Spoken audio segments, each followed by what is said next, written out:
What's going on, everybody? I hope you're all having a great day. We are talking about the upcoming 2021 real estate housing crash, and I'm going to explain it to you. We're not saying that it's here right now. We're not saying that it's coming. We're saying that I'm going to explain it to you and how we are in a housing crisis that continues to go on and on and on. And as of right now, as a real estate agent, 24/7, 365, this is all I do. This is how I make my living. This is how I buy my suits and my watches.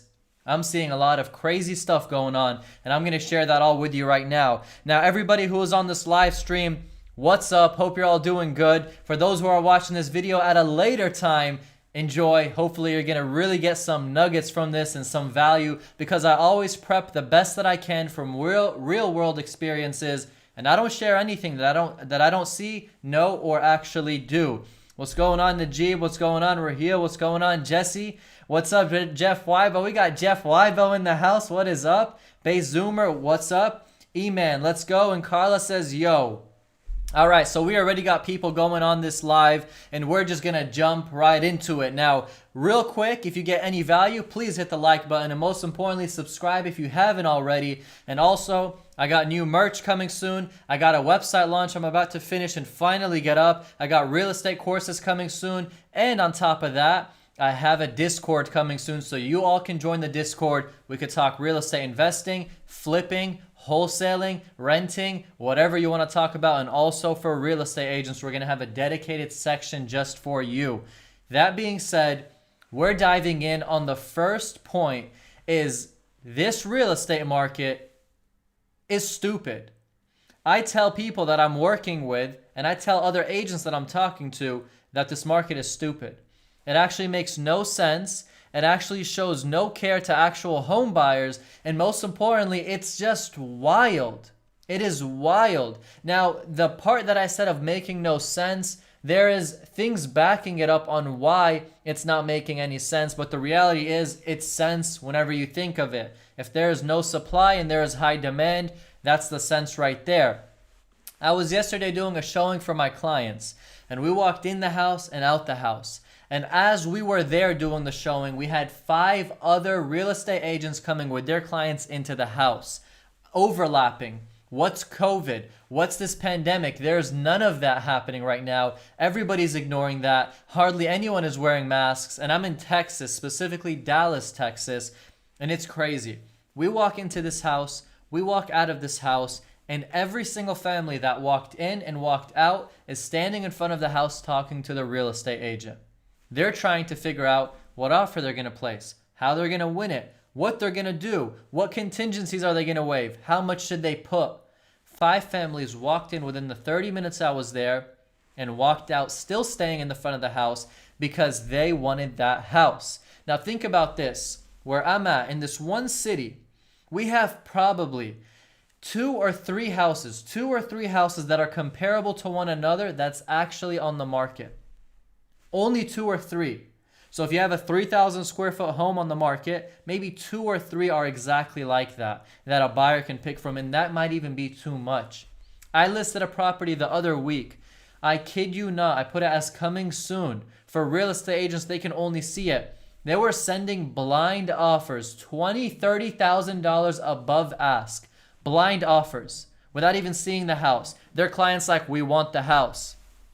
Now guys, over here on my left side, I got TikTok going live. We have 233,000 followers on TikTok, so I'm going to give them some love as well. But today's YouTube day, and you guys know how it goes. I want you all, if you have any questions, drop it below. Don't be shy. This is why I go live. I go live so we can talk to one another and also answer some questions real quick, so I don't have you having to wait on me to respond to your comments. Now, people are wondering, is the real estate market going to collapse? Are we in a housing crash? Is a bubble about to burst? The answer to that is going to be very clear and right in front of you right now. You're going to get the answer, and it's going to be something that you probably did not think of or think to hear. People ask me right now, should I buy a house or should I wait for the market to crash? Should I shop right now or should I just continue to rent? My answer for everybody is, if your finances make sense and after you buy the home, you still have a good cushion to be comfortable with, make the move. If you're not desperate and you've not been waiting for the last 10 years to buy a house and you're renting comfortably and your family is happy and you guys are good, don't rush it. Will there be a housing crash? Let me give you some stats. We have things called forbearances. We have things called moratoriums. What these are doing is those who can't pay their mortgage have mortgage forbearance. It's like forgiveness from the bank, but they have to end up paying it back, so it's really not forgiveness. This lasts for 3 months, 6 months, 9 months, 12 months. For some, it's been over a year since last March. Now, this mortgage forbearance, what it does is you don't got to pay your monthly payments. What a lot of people are predicting, what a lot of people talk about, including myself, is that when the mortgage forbearance ends, will we see a foreclosure wave? Is foreclosures going to flood the markets all over? That's one point. That's one question. We're seeing moratoriums for people who are renting. If you're renting a property and you can't afford to pay the rent, you can tell the landlord that you're actually distressed, that you're actually unable to pay, you've been affected by the pandemic, and then you don't have to pay it, but you have to prove it. Now the landlord, he's getting screwed. He's not collecting his payment. He's going to now have to go to his lender and also delay payments and such. So there is a lot of people who are using this moratorium to not get evicted and actually not pay their rent. Will we see an eviction crisis? Will we see a bunch of evictions happen? That's the second question. Then we talk about interest rates going up. If interest rates go up, will the housing prices go down? In theory, if rates go up, house prices typically go down. In theory, every 1% the interest rates go up, 10% plus or minus, the house prices go down. Some say that's not a fact. Some say I couldn't find the source. This is basically stating, depending on your state and how the reactions are, it's a good rule of thumb to play off of. It's not a fact of 100%, but based on history, it's good to work off of. So going back to, if you see interest rates going up 1%, 2%, and you see supply of houses on the market for sale not getting picked up quick enough by buyers because they're afraid of that new high rate, then you can see house prices correct. We're talking about a crash. What does a crash mean? Are you thinking a crash is 40, 50, 60%? So if a house is 200,000, you're saying or thinking, will it crash to 100,000? I don't see that happening. Because 2008 is not 2021, guys. 2008, you had 90% of the people who were pulling out refinances on their house were pulling out cash as well. 90%. In 2021, today's market, we're seeing out of the people who are doing cash out refinances versus refinances, 1/3 are taking out cash. 33%. That's a big difference from 2008. Now, will house prices push back and retrace and maybe make the market tank a little bit? Yes. When we talk about housing crash, though, I don't want you thinking 50, 60, 70%. We're talking 10, 20, 30%, if anything. And that's really not a crash, guys, because the reality is that was the real price of the house. It just got inflated by people doing appraisal waivers, paying the difference in cash, or just buying in cash because there was no other options, right? This video is me explaining to you the upcoming 2021 housing real estate crash. I'm explaining to you the possibilities of it really happening big time or happening at a smaller scale. Mortgage forbearance, there's 4 million plus people who took it.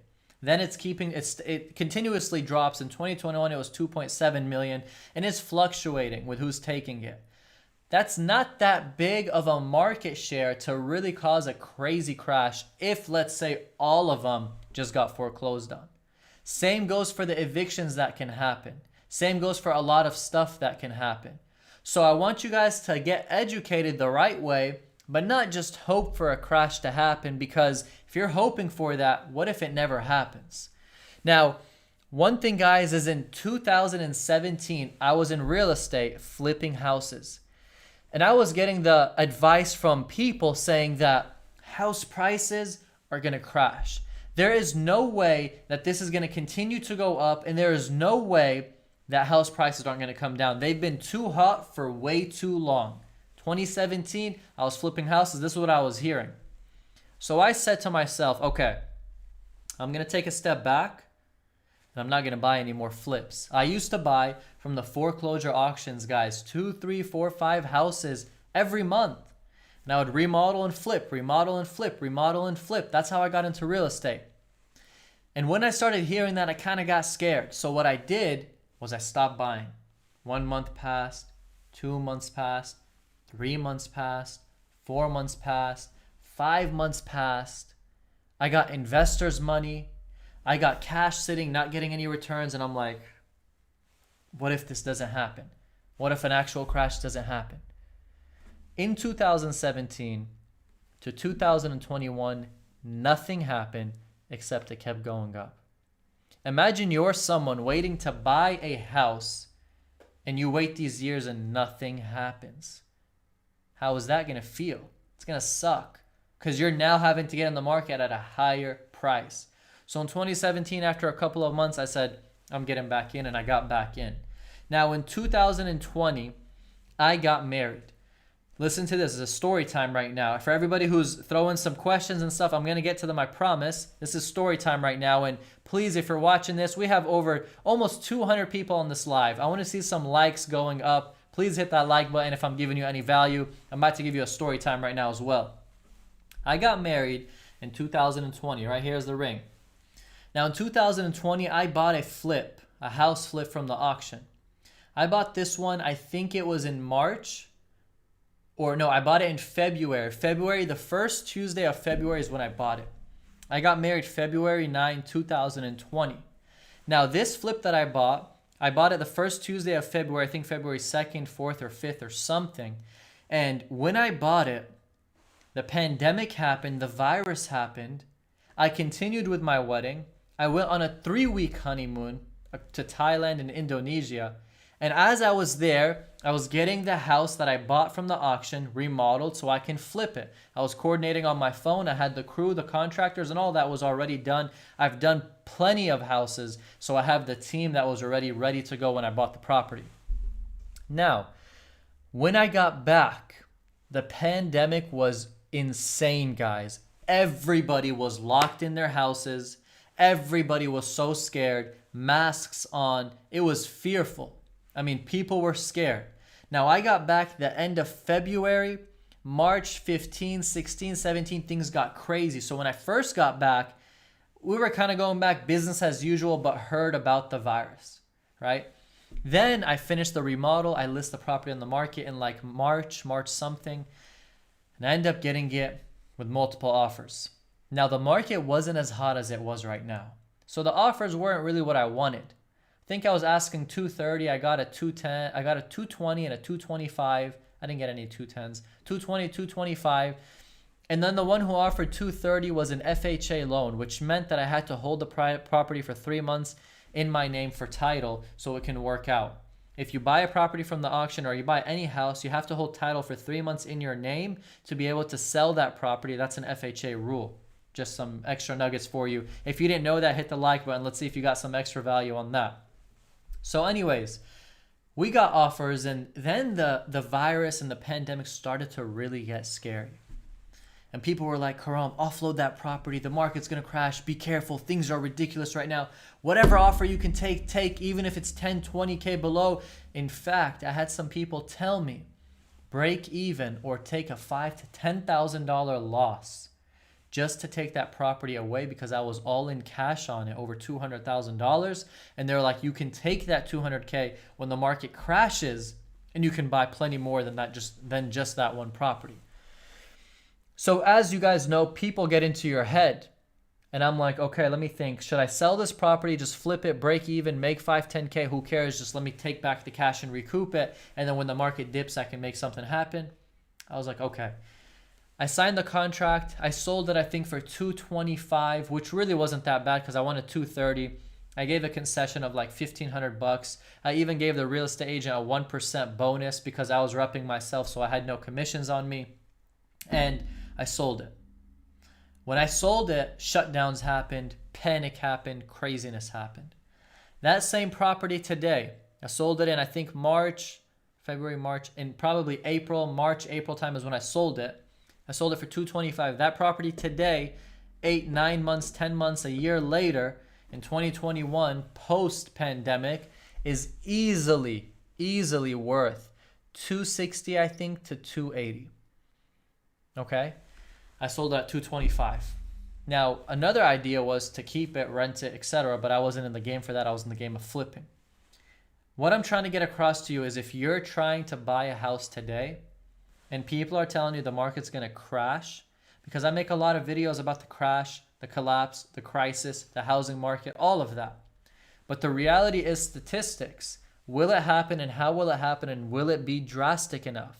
And the statistics show as of right now, we can see a retrace in price possibly 10, 20%, but that's not even a crash that you might have been expecting. You might have been expecting 50%, 60%. I'm telling you that I do not see that happening whatsoever. I just don't. But I can see that prices cool down if interest rates go up and if supply starts to pick up more. Supply will pick up from a lot of foreclosures. The mortgage forbearance, people can't continue payment. They actually default. And then the moratoriums come up. So you see evictions, you see foreclosures, you see a flood in that segment. A flood means a couple thousand houses, maybe 1 million or 2 people are devastated and can't really make their payments. And that just kind of gives the market movement. But even that is not significant enough to be able to cause a 50, 60, 70% housing crash. The demand is just too much right now. Rates are too low. And in fact, we're not thinking that interest rates are going to go up 1 or 2% anytime soon. Some say year, 2, or even 3 years. So for everybody who's watching this video right now, will there be a crash, a collapse in the housing market? Highly depends on rates, depends on supply, depends on the government, depends on President Joe Biden if he keeps on delaying things. There is definitely a reaction of negativity that has to happen from trillions being printed, forbearances, and delays. That's a fact. But will it be significant enough to cause a housing crash is what you guys are wondering, and I hope that I just made it very clear for you. Now, if I made it clear for you, I'd love if you guys hit that like button. I'm jumping right into the comments right now. We got over 200 people live. I love it.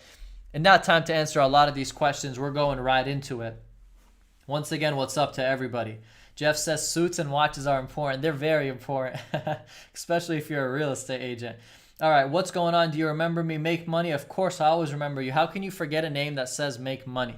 West Coast, what's up? Like button smashed by Jeff. You're the man. Carla says, I started researching this because I wanted to buy a house in Austin. I was being blown out the water, and I decided to start researching this because there's no way this is sustainable. Austin, Texas real estate is mind-blowing what's happening. You have the biggest tech companies going there. You have famous celebrities moving there. Elon Musk is one of them. You have so much going on in Austin that Austin is just booming beyond booming. I think I read an article that the appreciation in Austin in just this year was 20 to 25% of your home value. That means if your house is worth $100K, it went up to $120, $125K in the last year. If your house is worth $500K, it's now worth $600 to $625K. Crazy. It's honestly crazy. So if you're in Austin trying to buy a property, it is going to be tough right now. I live in Dallas, bro. That is awesome. Jeff is saying listings is where it's at. They really are. I had a listing, put it on the market, sold. I had another listing, put it on the market, sold. If you have a listing, okay, I always tell you, if you're a real estate agent, don't count your commission checks until it's in the bank. For right now, the market we're in right now, you can count your commissions before it's in the bank. That's how hot if you have a listing is in a good market. It is unbelievable, guys. Okay, so we have more questions coming in. We got Sammer saying, so it's worth waiting for the crash to buy houses for some good deals. It's always worth waiting for a housing crash to get good deals, but will a housing crash happen significant enough to really make that good deal that you're thinking? How does Southwest Florida look? To be honest, I'm not fully focused into Southwest and Northwest of Florida. I know in particular, Florida is booming because a lot of Cali people are moving to Florida. So I know that it's doing very well. It's doing as well as Texas and as well as Las Vegas. Nevada, basically. What's up, Alexander? Flip-flop, never run into a bidding war. I've been in multiple bidding wars these past couple of months. Carla saying, some people are telling me to just buy because it's not going to get better. Are they right? That's the problem, is some are saying it's not going to get better. Others are saying it's going to get better. Better. Some are saying don't buy right now, it's going to get worse. Others are saying buy right now, it's going to keep going up. You have to understand, if your finances make sense, make the move. If you're ready, make the move. You don't want to try predicting an actual crash. Will it be worth it? Will it not be worth it? Maybe prices go down 5, 10, 15K. Maybe they go down 5, 10%, but then the rates go up. So it just kind of balances itself out. If the money makes sense right now, make the move. Don't delay yourself. If it doesn't, don't put yourself in a bad position, because everybody's overpaying right now. I'm in California. What's the best type of property to buy? The best type of property to buy in California is the one that you can afford. California properties are ridiculously overpriced. Alexander, I'm a first-time home buyer, not sure what to do at the moment. What advice would you give to myself as a first-time home buyer? First-time home buyer, if you actually have to buy right now because you've been waiting and you've saved up your money and you seem good financially, make the move. If you don't have to really buy right now, be patient. You don't want to flip yourself upside down. As a first-time home buyer, it's so competitive, so much you have to learn, and you don't want to be overpaying, waiving contingencies on your first-time house. You want to be careful with that. I hope that helps you. Guys, we got 68 likes. I'd love to see those likes going up because we got 230 people on this live, and I think that if you guys just focus right now, it's for free, but you click it, it's going to make the YouTube algorithms pump this to other people who are like you. So hit the like button. I'd really appreciate it. The unemployment rate right now is higher than that of 2008. So in March 2020, we had a very, March, April, May, June, we had a very high unemployment rate. As of right now, Carla's saying it's higher than 2008, which could be a fact. But the problem is this, is that the unemployment is not referencing off on the house prices. House prices are being picked up by those employed and secured. The unemployed are majority probably renting, so it's a lot different for them. Those landlords are the ones in a bad position. They can't wait to take out those renters, to evict them, and then to possibly rent out again. Or after what happened this last year, I'm not seeing landlords wanting to rent. They're probably just wanting to sell the property after this headache. Base Zoomer, is it possible to be a great agent working full-time salary? I'm a chef now. Some days I work 12 plus hours, 6-7 days a week. Getting tired of the slow. I need to get out now. Shout out from Las Vegas. Shout out to you from Dallas, Texas. But if you're working 12 hours a day, 6-7 days a week as a chef, I don't think that you would do too well as an agent. I'm being honest with you. Being an agent part-time is not something I encourage. It's a full-time game. It's very hard for people to do it full-time because they want to live, because you don't make commissions that quick. But if you want to dominate, it's a full-time game. You can start it part-time, but the problem is you don't even have a Saturday or Sunday off, so it makes it tough to do work on those days for real estate. The government screwed up royally the way they did the forbearance ordeal. The government right now is just delaying. They don't want a massive hit. They're delaying right now because they understand really what's happening, and they know that if they don't delay their reactions, things are not going to look too good.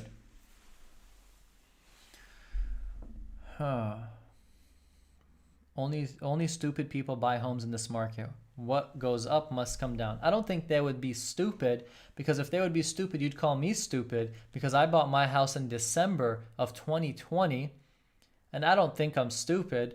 Maybe I'm not a genius for buying in this market, but I bought because I don't believe a house is an investment. I believe it's for personal. So if my numbers made sense, my finances made sense, I went and I made the move. So if you're buying in this market and your numbers make sense, I wouldn't say it's stupid, guys.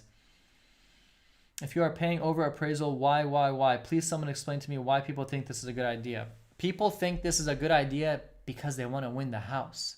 Not because they think it's a good idea. Because they're desperate to win the house. Too many kids, too many family members, too long in their rental, too long in this other small squishy home. They just want to win the house. It's not about it being smart or anything. That's just how it works.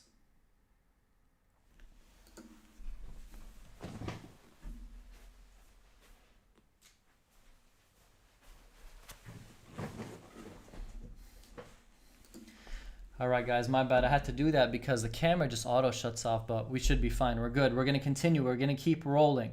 We got Min saying, will interest rates rise soon? Will interest rates rise soon? From what the feds are saying, we're not expecting it to rise soon. But from what we're seeing right now, short term, it raised 0.3, 0.4%. It could be rising more later on, but as of right now, they're promising to stay low for a couple of years. So we'll just have to see. I mean, they can wake up one day and say, never mind, we changed our mind. We're going to raise the rates on you just because we feel like it. It could happen. The problem that we're having, guys, is when a house sells overpriced, that means that the new appraisals are going to value the home that's now on the market at that price. So you live in a house that's worth $300K. Your neighbor sold for $350. Your house now, if it's the same style and the same square footage like the one beside you, if someone were to buy your house, it'll appraise at $350. So appraisers are literally messaging me saying, Karam, this is one of the hardest properties to appraise. Karam, this is a very tough market to get appraisals. Karam, this is not easy right now. Appraisals are struggling. They're backlogged, they're struggling, and it's not easy on them. Honestly, it's probably the hardest job right now for an appraiser to give true value to a bank. Tiger Roll says, I sold to buyer for $50K over appraisal. He had 4 kids and a wife and needed a house bad. Congrats on selling for $50K over. But then I kind of felt bad when you said he has 4 kids, a wife, and he needed a house bad. I feel like sellers are taking advantage of buyers in this market, and when it's a seller's market, that's just what happens.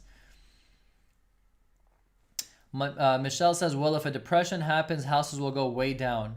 I mean, a depression happening, I don't see how that can happen, but if it does happen, of course you would see it go down. You would see everything go down.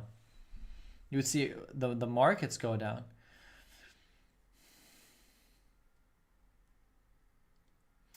Canada movie, don't worry, we are going to see negative interest rates soon. I wonder. Can you tell us why you think that, though? I'm curious to hear. The real estate pimp, is live. T-House, thank you so much. What's up, man? An old 1999 house with 2,800 square feet is listed for $500,000 in Keller, Texas. This is insane. In Keller, Texas, $500,000 for a 2,800 square foot home? That's ridiculous, honestly. Oh my God, we have so many questions coming in. I love it. Keep bringing your questions, but let me see how I can get through this. Tiger Roll, you're cool, Karam. I'd like to be your friend. You're my best friend. You hit the subscribe button. You clearly hit the like button. You're already my best friend. Alexandra, I've been renting for many years and I feel like I'm wasting money, which is why I'm asking. Renting is not wasting money. Let me make this clear real quick. When you rent, you pay $2,000 a month. When you buy a house, you pay $2,500 a month. From the $2,500 a month, maybe let's just say $1,800, $1,900 a month go to your interest payment. $500, $600 goes to equity. Plus, you have property insurance. Plus, you have to pay your maintenance on the property. Plus, you have to pay electricity and bills. In a rental, you can be $2,000 all in with the utilities. When you're renting and when you're buying, it is almost identical. I ran these numbers 1,000,000 times on 1,000,000 properties, on 1,000,000 other clients, and on myself. When you rent and when you buy, it's almost identical. Now, if you're going to rent in a super, super expensive apartment, of course it won't be equal. Or a super, super, super cheap apartment, of course it won't be equal. But theoretically, if you're renting what you would typically buy as well in the same kind of standard, it's almost equal. In fact, sometimes you might lose when you buy a house because there's so much more expenses, right? So don't think you're just throwing money in the trash. Right now, every month I'm paying property taxes almost $1,500 a month. That's throwing the money. $1,500 a month is literally like I'm paying rent. So when you're talking about you don't want to rent and throw money, guys, you got to think of it like that as well. Is that making sense? If it's making sense, I want to see the like button go up. If it's not making sense, I want to see the like button still going up. Mario, you expecting a 2008 crash or a market correction? I'm not expecting a 2008 crash. I am somewhat expecting a market correction It has to happen. When, though, we don't know because the governments keep delaying stuff.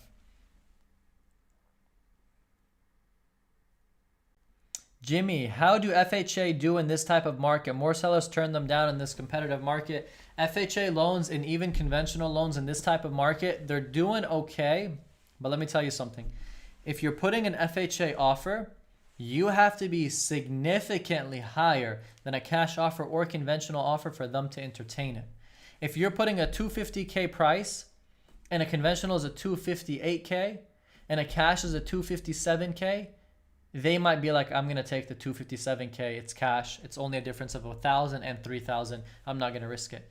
But if the price is $250K and you offer $280K and the cash guy and the conventional guy offer $270K, you're $10,000 higher. They may entertain it. High chance they will. You just have to come so much more aggressive is what you have to do. Legendary Video says, I'm too cheap to buy in this market.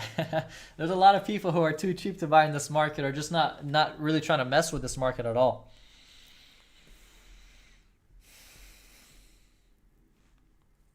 Because of the eviction moratorium, TC is saying, because of the eviction moratorium, my parents opted not to rent out their property.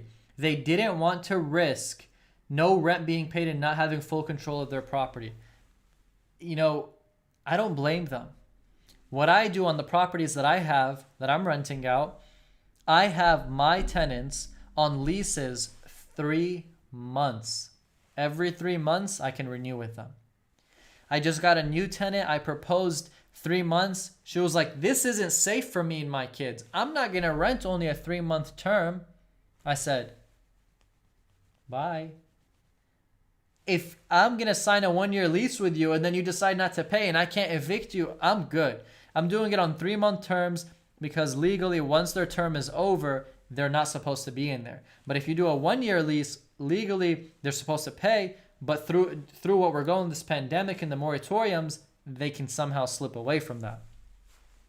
Guys, we have 313 people live. I just wanted to say a huge shout out to everybody. I got so much love for y'all, so much appreciation. Our channel has been booming lately. We've gotten thousands and thousands of views, thousands and thousands of new subscribers. Thank you guys so much for everything. Y'all are awesome. I hope that you guys are enjoying this, getting true value, and enjoying it as well as learning what it is that you need to do to prep yourself. I'm hoping that I can keep seeing these like buttons go up. I'm hoping that I can keep seeing you guys in the future. And I got a lot of exciting things for you. I got my website coming soon. I got courses coming soon. I got merch coming soon. I got a Discord channel coming soon where we can chat 24/7 and we can chat with like-minded hustlers just like you. Now, we're getting a ton of questions. We got a ton of people who are questioning this upcoming housing collapse, crash. Will it happen? How will it happen? And in this video, I gave you stats and I gave you facts on what could happen and not happen. But ultimately, me personally, I'm not seeing a 2008 crash happening. There's a lot of differences and a lot of different reasons. There could be a different catalyst that causes a serious crash. Just like we woke up one day and we had the virus that shut down the economy. Millions of people went bankrupt. I represent landlords. I have right now probably over 400,000 square feet in commercial real estate that I'm leasing out, that I manage for landlords, over 20 plus real estate properties, commercial. I got a portfolio. And out of those, I've had many tenants walk away because they can't pay. And the landlord couldn't do nothing. The catalyst maybe is not the house prices, maybe is not the interest rate, maybe is not the supply and the demand. It could be something slaps right across this market, just like the virus did, and that could be what causes a serious, devastating crash. You guys have to keep that as a possibility. This virus came in crazy. Jason Walter in the house. If you guys don't know who Jason Walter is, he is the man. I'm actually going to do a collab with him. So shout out to Jason Walter. Top of the morning to you. It will be interesting to see what happens this year with our housing market. That is awesome. I'm so happy to see you here, Jason. Hope you're getting some nice value from this video. Hope you click the like button and subscribe button, because even though you're big booming right now in your channel, you still got to show the love to us, right? So I'm hopefully very soon going to be doing a collab with him as well. So it's good to see him in this channel. in this live. All right, guys. So hopefully the questions you're asking, you guys feel they're being answered. If you haven't got your question answered, I'm sorry. There's so many. I'm trying to get to them all. Maybe send it again so I can see it if not. Jessica's saying, why don't sellers like FHA loans? FHA loans are easier loans to get. Quote unquote, the person who gets them doesn't really qualify for a conventional. You could still qualify, but typically you want less down payment. Typically you want easier restrictions. You don't have to have a high credit score. FHA loans have specific appraisals done, have more strict guidelines, have inspections done. People don't like them because they require them to do more work. Why take an FHA if you can get a conventional? Why take a conventional if you can get a cash deal, right? I've done deals with FHA sales all the time. They're smooth. I've done VA loans all the time. They're smooth. Conventional, they're smooth. But sometimes it hicks up. Hicks up, is that even a word? A hiccup happens and people get the bad taste in their mouth from FHA loans. And remember, a real estate agent could be advising the seller or their client, hey, don't take an FHA loan. They're bad. And the seller doesn't even know why. But the realtor might be saying that because they want an easier process for them. You got some shady, sneaky rat realtors. You guys got to know that. There are some slimy real estate agents out there. It's not even funny. I've seen it. I've dealt with some and I slam the phone on them when I hear them because it's ridiculous to deal with someone like that. Jason, I appreciate it, brother. Same to you. Keep it up and keep doing what you're doing. We got Michael saying, question. I currently own my home in El Paso, Texas. We got a Texan here. What's up? Currently worth about $150,000. I signed up with a builder. Home was $257,000 when I signed up last October, but now they want more cash. Thoughts? You own a home for $150K, then you signed with a builder for $257K, I'm assuming to build a house. Now they want more cash. My thoughts are you're lucky to even secure the house. Because right now, builders are backlogged. Right now, builders are upbidding their properties. I got a message the other day for a client who was trying to buy a property. The builder stated, we are no longer putting a price on the lots and on the homes. We're going to have buyers come bidding, and whoever has the highest bid, we're going to lock it in with them. So if your builder's saying, hey, we want 10K more, and you still really want the house, you got to do it. The reality is builders aren't actually trying to screw you. Lumber costs are up, bricks are backlogged. There's so much more expenses they're having to pay that they're just trying to not lose money and be safe. It sucks, I know. But in the contract you sign, it has in there that with deadlines and with due dates and with delays, you are okay with them, even if you're really not okay with them. And then I'm sure now they have price changes adjusting accordingly and that you still have to be okay with those as well. We've been going on this live for 39 minutes. I think this is a record for our live stream. And I'm just getting warmed up. No, I'm just kidding. I have a meeting with this guy who's about 82 years old. I'm about to leave from this live stream and meet with him. He's a real estate agent, broker, but he owns so much real estate. And he's 82 and he's trying to do his estate, he's trying to prep his estate for his heirs. So I'm meeting with him to see what opportunities, and he's not trying to pay a lot of capital gains tax. So he's willing to do terms, which means that he's willing to finance and go through the years of getting his money back because nobody wants to pay capital gains tax. It swallows your money a lot, if you guys didn't know. Anyways, guys, okay, Minnesota market is ridiculously high. Awesome. I graduated UTA OPMA 16. I don't think we had any classes together though. Oh my God, we have an operation management major in 2016. They graduated. I graduated with OPMA from UTA as well. My degree's behind me, but I graduated in 2018. Yeah, I graduated in 2018, so probably that's why. That is so funny seeing that we got people who I went to school with coming on this live. I love it. Thank you. Love your content, honestly, and honesty. Showing love for Minnesota. Thank you so much. I appreciate that. That's real nice of you. I really appreciate that. Anyways, guys, okay. I got so many lights hitting me right now. I'm sweating.